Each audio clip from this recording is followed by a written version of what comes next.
Hey everybody, I'd like to talk to you about Godly.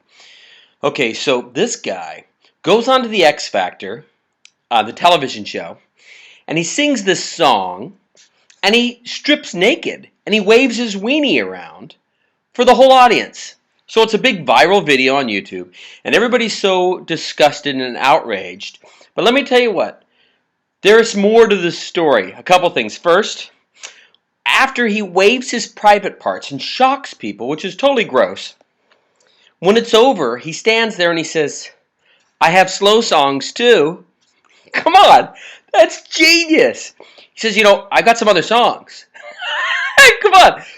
I know it was bad, but that's brilliant. Okay, that's one thing. Secondly, Godly, in my opinion, is justice for Xfactor. Let me tell you what I mean. My 11-year-old daughter just auditioned for a major television show called Majors and Minors.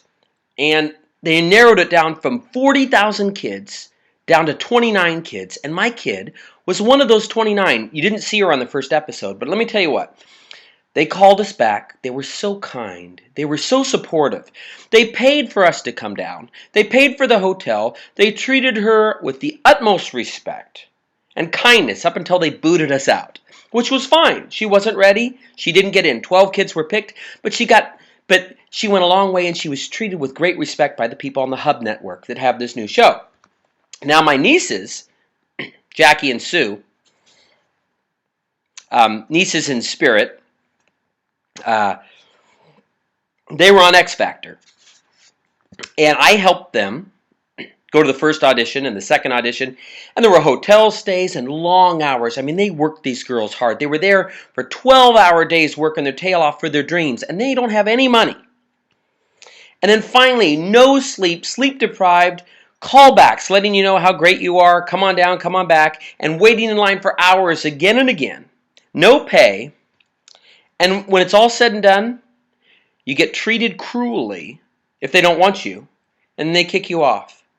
They dismiss your dreams after putting you through all that and making you pay for everything. Now, that's one thing. But then you take the Godly and other people like Godly who obviously aren't very good singers. What do the producers have to do to get these not very good singers that are embarrassing back for audition after audition? They have to lie to them. Hey, we really loved what you did. Come on back. Come on back. Oh, we think you're going to be a star. Come on back.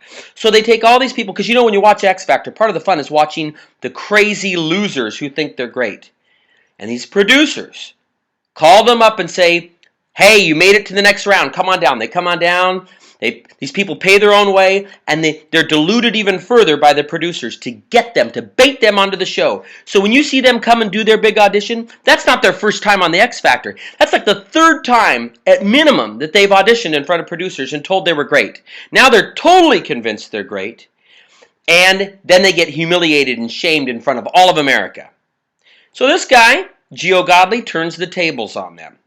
So does X Factor deserve this? Well, let's just say I think it's the chickens coming home to roost. And I think X Factor needs to treat the people whose dreams are hinging upon this show. There aren't many opportunities for especially poor people to try to make it in the music world.